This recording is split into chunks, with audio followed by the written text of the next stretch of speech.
Where do you see yourself in 10 years? It's a common question. We hear about it on job or in school interviews all the time.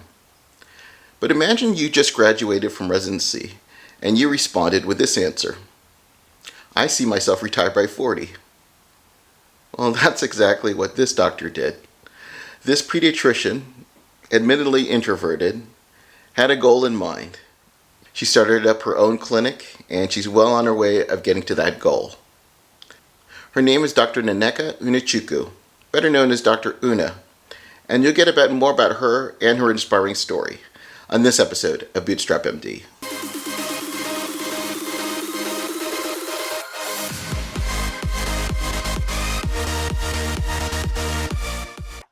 Hey guys, it's Dr. Mike Meng. Welcome to another edition of Bootstrap MD. I love to interview doctors who want to become their own boss, doctors who are entrepreneurial, and it makes sense being a physician entrepreneur. So I really enjoy it when I have to be able to interview a kindred spirit here. And this is someone that I've heard of for quite a while. It's kind of in the background. She's doing a lot of great and important things and helping other doctors become their own boss.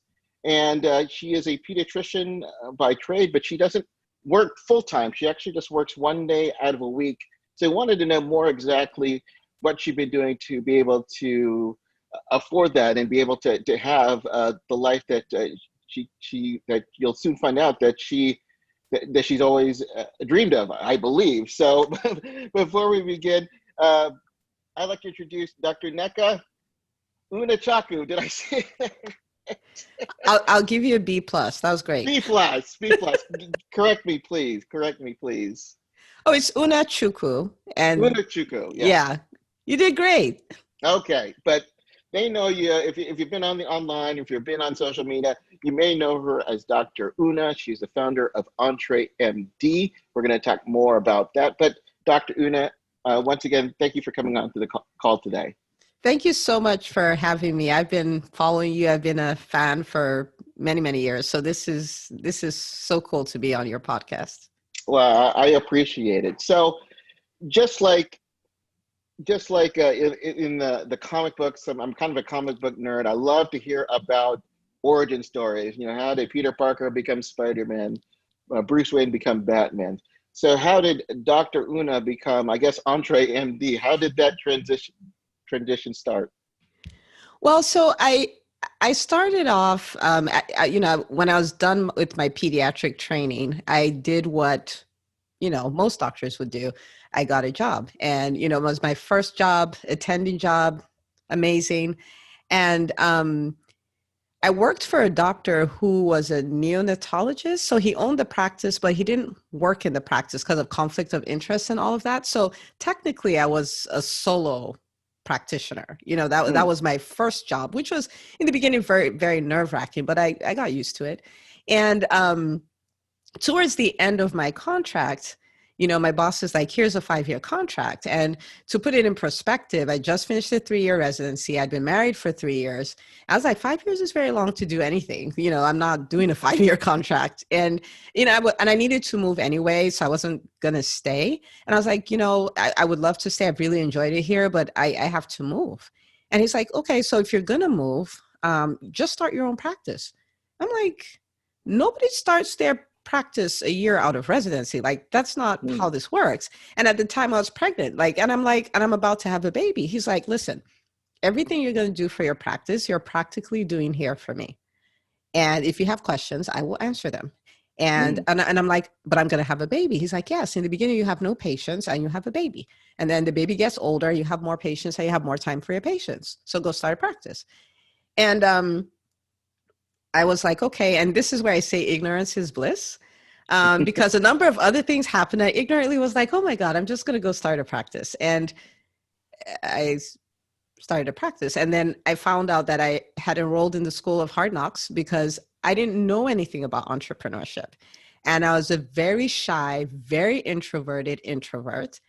And everything that makes a business work has to do with putting yourself out there. And I was like, I'm not doing that. No, I was shy. I was painfully shy. And, I had to, but I had the business, right? So I came to this point where it's like, okay, come to Jesus moment. You're going to have to do this.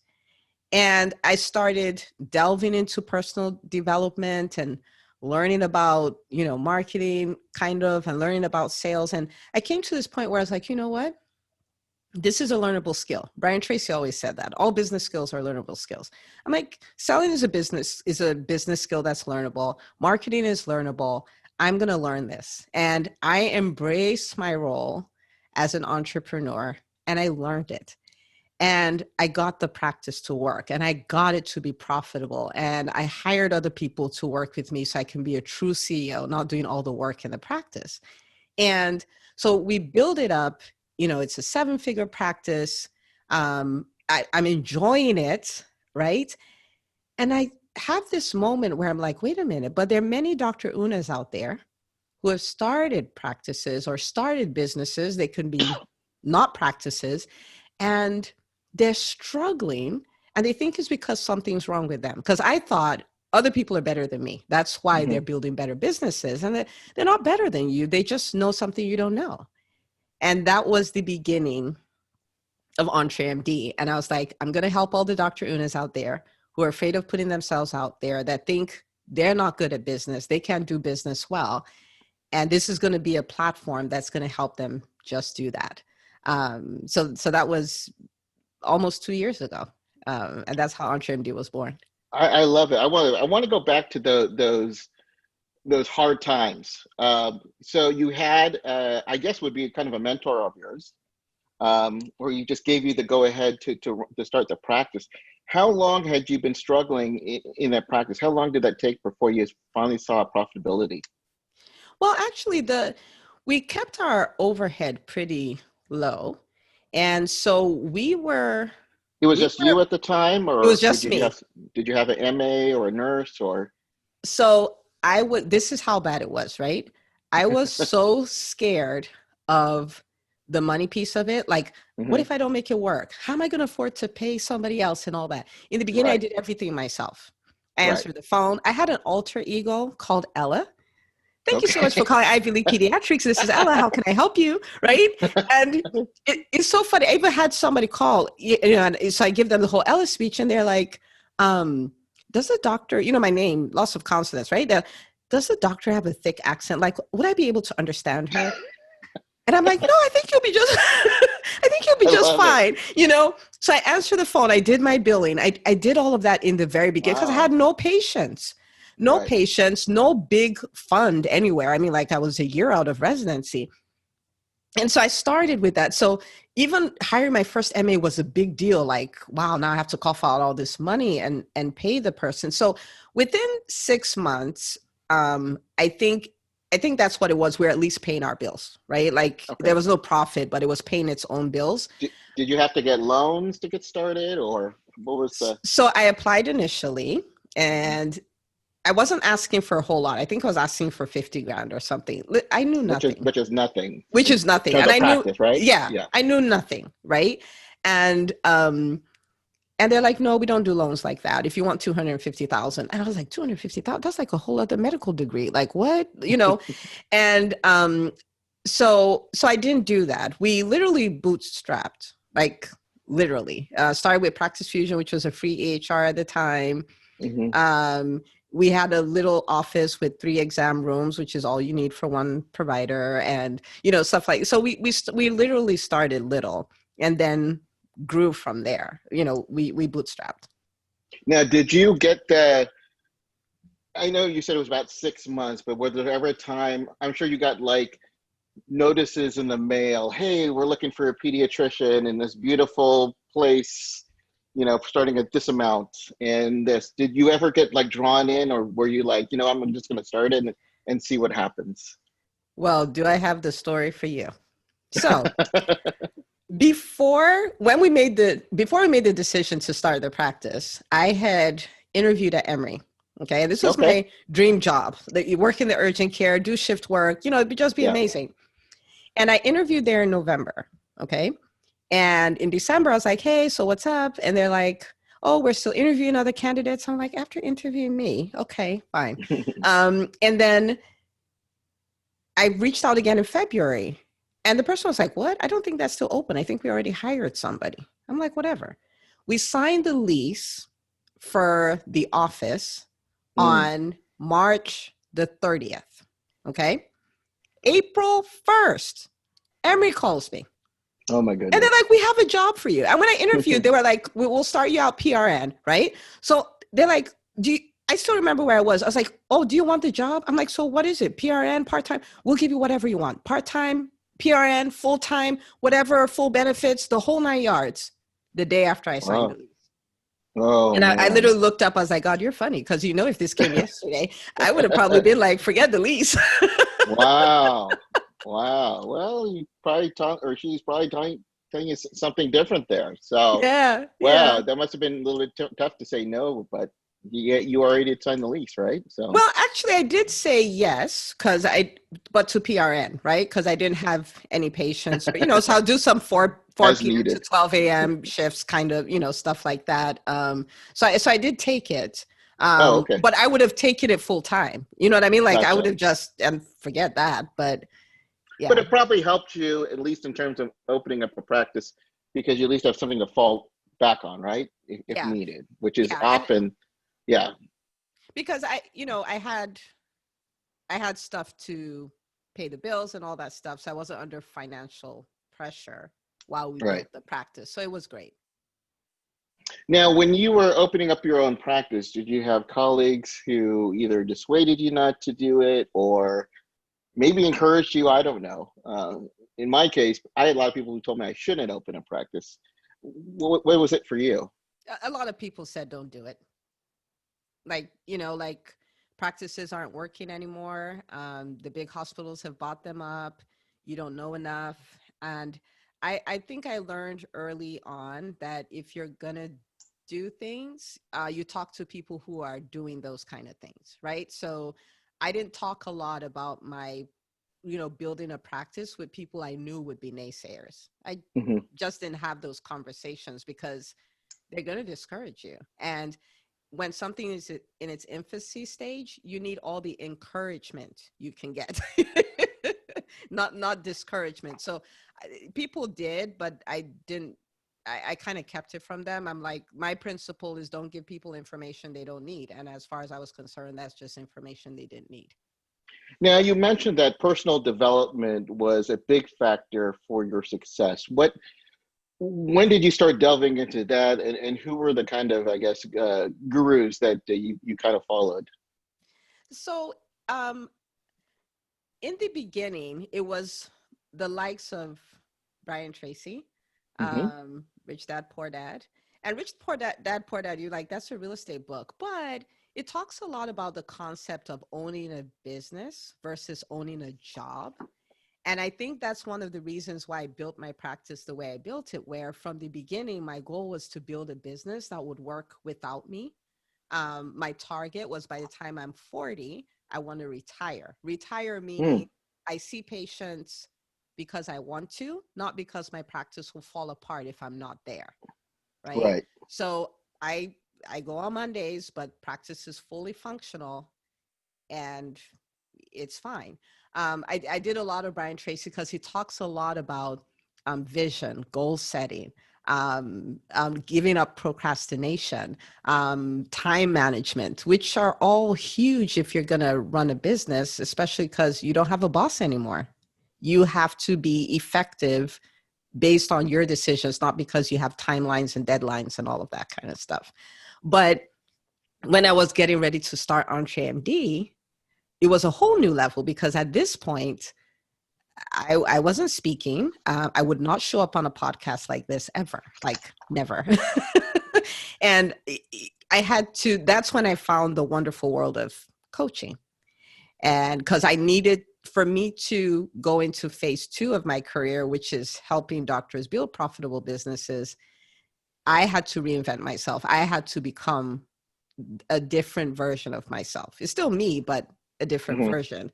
Um, yeah. And then that's where that journey started from.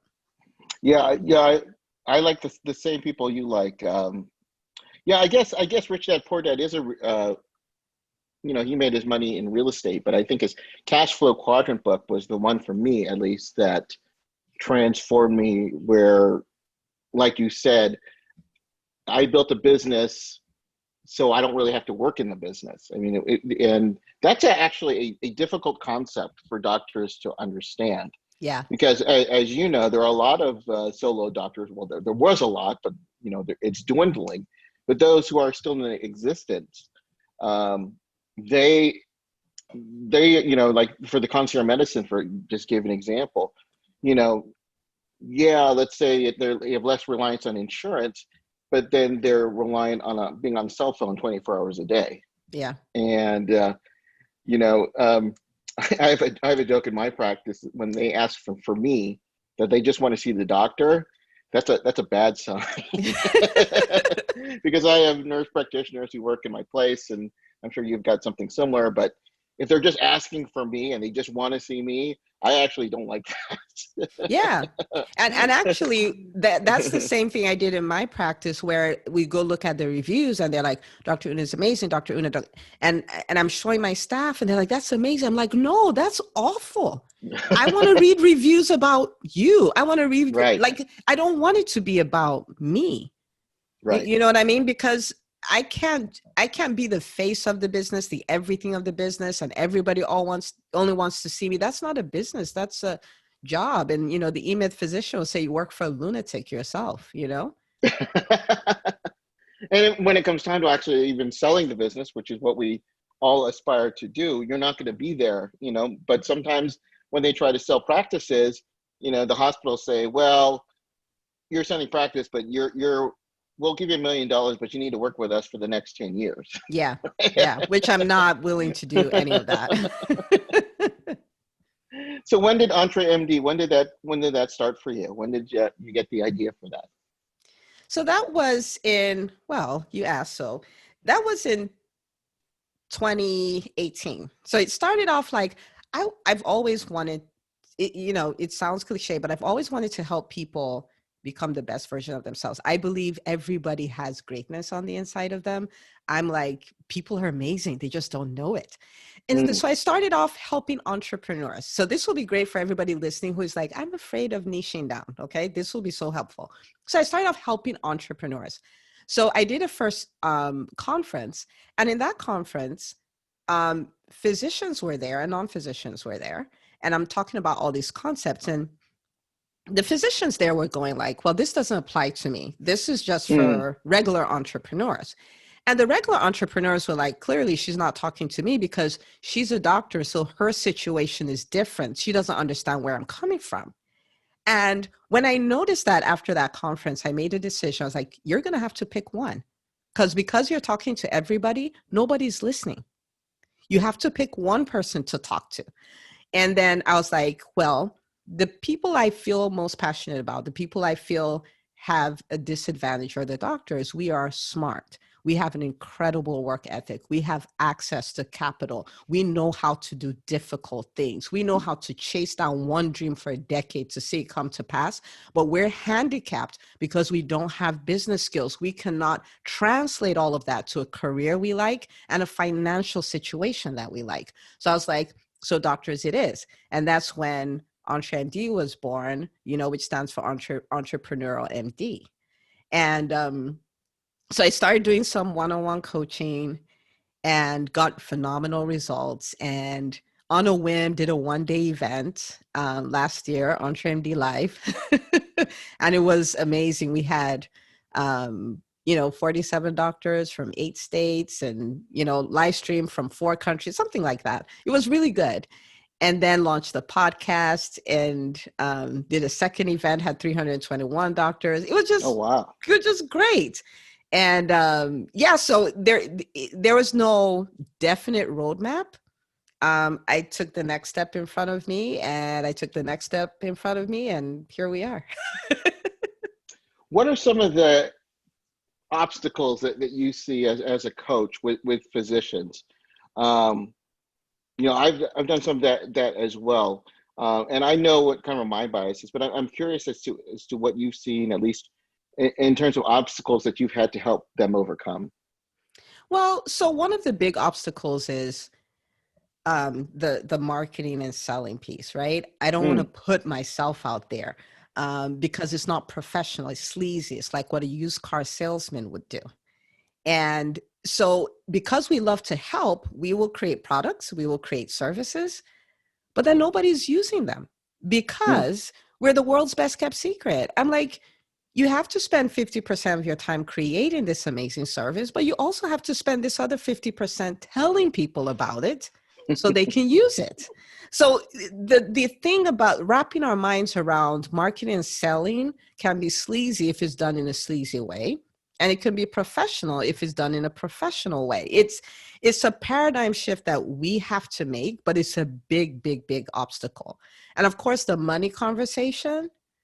Um, we have a lot of hangups about money. Like it's greed. Like I'm already a 1% earner. How can I possibly be trying to take more money from people? Right. So I'm not going to start a business. I'm going to start a business to help people, but I don't want anything to do with the money. I'm like, then you can't help people. Like it goes right. together. A business serves and earns. You can't separate it. The money's a thank you note. Like you did this amazing thing for me. Thank you. But you can't have a big business with a profound impact that doesn't make money. It doesn't work. They go together. So that's really huge. And one that I was shocked by, but I had that too, I didn't know till after the fact, is I've studied for a decade. I paid multiple six figures for my education. I'm done being educated. Like That's what they say to really. you. Well, they don't say it, but Yeah. but that's be like, I'm not going to throw myself behind learning a whole new skill set because I'm done. I've learned enough. I've Right, spent right. enough. I'm not going to pay for coaching. I'm done enough. And I'm like, it's not enough. There's more. I mean, like, imagine in a decade going from somebody who doesn't know anything about medicine to a person who can put people to sleep and wake them up, who can do spinal taps, who can replace knees, who can do heart transplants. What if over the next decade, you threw yourself again at reinventing yourself and learning new skills? So you're dramatically different over the next decade, right? So pay the price, do what you have to do. We haven't arrived. We can reinvent again. There's so much in front of us. And it's a deception to go like, I'm done. Like, you're not done. Yeah, I guess I haven't heard that, but I can see it in different ways that they say it, or this is too much work. I guess is one way that they kind of phrase it. It's like, well, it's not going to be you push a button and then money is going to come through. I mean, if we all did that, we'd all be doing that. It's going to take effort, Yeah. and and your focus is on them building practice. It's not going to happen tomorrow, but it's about building the foundation, and a lot of it is up here, right? It's the mindset, the obstacles that they put in front of them. I've seen that. What say you? We're our biggest problem. I'm my biggest problem, right? Once I get out of my way, everything becomes better. Everything on the outside is really a reflection of what we think, right? What's going on here. And it, I think it takes a level of self-awareness to go, this is actually what I've been thinking. And all these things I'm thinking, that's actually the way my life looks. So now that I want my life and my business to look different, I'm going to have to change the way I think. And for instance, I thought a lot that people wouldn't follow me. People wouldn't pay money for my services. I thought a lot of um, thoughts like, I'm not the kind of person who can do these things. Says who? Yeah, Right? But that is such a huge limiting belief because it affects the way you show up, affects the way you invest in yourself, affects everything because you don't really think you're one of them. yeah. And one day I'm like, who is one of them? I'm Now, them if I want. do you still consider yourself an introvert? I'm an introvert. I mean, at the end of the day, I draw my strength from solitude. Um, an idea of a really relaxing time is me walking in a very quiet place, not bothered by anybody, right? My idea of a fun time is me with a book sitting in my backyard. I'm not going to go to a party and be the life of the party. I will, but I no longer use it as an excuse. So if I need to show up on stage, I show up powerfully, even though I'm an introvert. If I need to go to an event, I know that my network is my net worth. So I'm going to network. I'm going to build relationships. I'm going to do that. But when I'm done with all that, I want to be by myself. So I'm still an introvert, but I don't use it as an excuse anymore. It's like my wife said since we went into COVID, because she's pretty introverted. She says, "I've been working for this for so many years. I'm getting this down, but we're a little tired of it now." But yeah, Yep. once we can network, yeah, it's. I love what you said. The network is your net worth. You mentioned some success stories. Anything you want to share? I know you've been working with some cool doctors, and just maybe share some of the stories that you've helped them. Yeah, so a number of them I had, and I'll give some that are, in different stages. So one of the clients I worked with earlier on, she was based in the UK. She always wanted to have a skincare line. And she was just telling me like, yeah, I've been thinking about this, like pipe dream type of thing, Right. and all of that. I'm like, so why haven't you done it?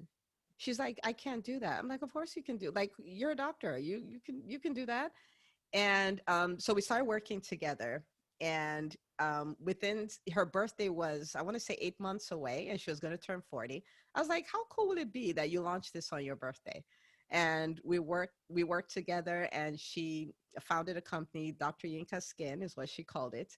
And she had her own skin line, and she launched it on her birthday, which was totally fantastic for someone who thought I absolutely 100% can't do this.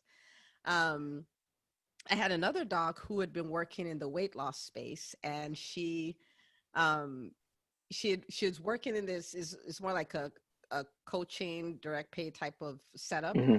and wasn't really doing too much with it at the time. And she had posted a picture of her story and stories of some of her clients, and I was like, gosh, doc, we need to take this to the next level. This is so amazing. She had lost 50 pounds and kept it off for 2 decades. Wow. Yeah. And she has patients that lost 70 pounds. And I was like, what in the world? And we started working together. And really my area of focus is the marketing, the selling, putting yourself out there, fixing your mindset so you can figure this out. So it works whether private practice or coaching practice or your entrepreneur, whichever. And so one day I'm like, okay, so run your numbers. Where are we? And she's like, my goodness, we've worked together for a year, and my patient volume has gone up 413%, Wow. and my revenue has gone up 657%. I was like, what? You know, and that's just to show we can do big things. And so that was really, really super, super cool to watch. And for the people who are what I call entrepreneurs, I had a doc who reached out to me. She's in a private practice working as an employee, and she's like, I want you to coach me. I'm like, okay, so what do you want to do? She's like, I don't want to leave my practice, but I know there's more. I'm like, I like you, you're so great. So what we started doing was building out her personal brand. Because I believe that even if you're an employee, you're an entrepreneur. You work for you incorporated. You may lease 8 hours of your day out to your boss, but you're the CEO of your brand, and that's a business. And so we started working on that. She builds out a YouTube channel. She starts speaking in the community and all of this stuff. And we were doing this so that there was no partnership track on the table, but we're doing this so that she'll be able to negotiate for a partnership at the end of her first year. And for a 4-day work week and all of this stuff. And she starts working on these things. The practice goes like 90% of our website traffic came from the YouTube channel, right? Wow. Yeah. And then all these people are like, they're getting appointments from, speaking gigs in the community and all this stuff. And her boss reaches out to her and says, I want to put you on partnership track. I'm going to hire somebody else so we can give you a 4-day work week. And this was what we were working towards. And that's what she got without even asking, because she built her own brand. And to the doctors listening, if you're an employee, don't wait till when you start a business. Your business starts now. You're a brand, you're a business. And what you'll do is you put yourself in a position where when they want to lay off, you're not really the kind of person they lay off, because you affect the bottom line. It puts you in a position where you can negotiate for stuff because you affect the bottom line. It puts you in a position where if they say, we don't care, we are going to mess you up and we are sending you out of here, you already have practices or businesses or hospitals in line waiting because they know, oh, this person is available. We want her on our team. So we're all entrepreneurs. I love it. There's always more. There's always more. And what's interesting too is she didn't even realize her success that she had. And I think that's why it's important to have, whatever you do, at least have an accountability partner, because we always minimize our own successes. Yeah. We say, oh, we did this, or, like she says, I've kept the weight off for 20 years, and she probably wasn't making it a big deal. At all. It just, yeah. And sometimes it just has someone, whether it be a coach, whether it be a friend, get together with someone just to keep yourself accountable and to help, push you forward. Because as you know, entrepreneurs can be very lonely business. Yeah. Right. It can be very, very lonely. And so it's I think essential to have a coach or a mentor to help push you forward. Dr. Una, where can they go to find out more information about you and your different services that you offer? Well, so for the people listening on the podcast, there is a podcast, the EntreMD podcast. So same platform you're on, just type it in, ENTREMD podcast. And we talk shop all day, every day. That's what we do on there. And you can find me on social media. My handles are at Dr. Unachukwu, which Dr. Wu Ming will be so kind to put in the show notes there. Enough consonants there. Of course. Are you misspell it. I hope not. I will make sure. And, for people who are like, I want to take next steps and stuff like that, this year we did launch the EntreMD Business School, which has been so cool. And it's all about helping doctors get out of their way, stop being the world's best kept secret, and actually build businesses that create the platform for financial freedom so that we can live life and practice medicine on our terms, which is what we wanted to do from the beginning. I love it. I love it. This has been fascinating. I love speaking with fellow physician entrepreneurs. Any last minute words before we end the call today? For everybody out there, I'll just say, just do it. This is something that I think about a lot, and I'll tell it to you. Think about the 90-year-old version of you and the things they would wish you said yes to. Yes, entrepreneurship can be scary, but so many people have done it. And most people do it scared spitless. They just look bold on the outside, but they're scared spitless, right? So say yes to yourself, whether that's starting a business or that's scaling a business. Say yes and build it and do scary things and do hard things. And just imagine when you're 90, your kids and all the people you've impacted come to celebrate you because you said yes. So don't hold back. Don't let your fears stop you. Just say yes. It's an adventure. You love it. I love it. I love it. Dr. Una, thank you again. Check out her website, EntreMD. You can find her podcast. You can find her on social media. Thank you so much. This has been a very elucidating time we spent together. Thank you so again. Thank you so much for having me. And thank you, everybody. And as she says, don't be stagnant. Don't be scared. Find out what's going to happen to your 90-year-old self. You don't want to live your life with regrets. Whatever you do, don't let it put yourself off for the next day. Just always keep moving forward.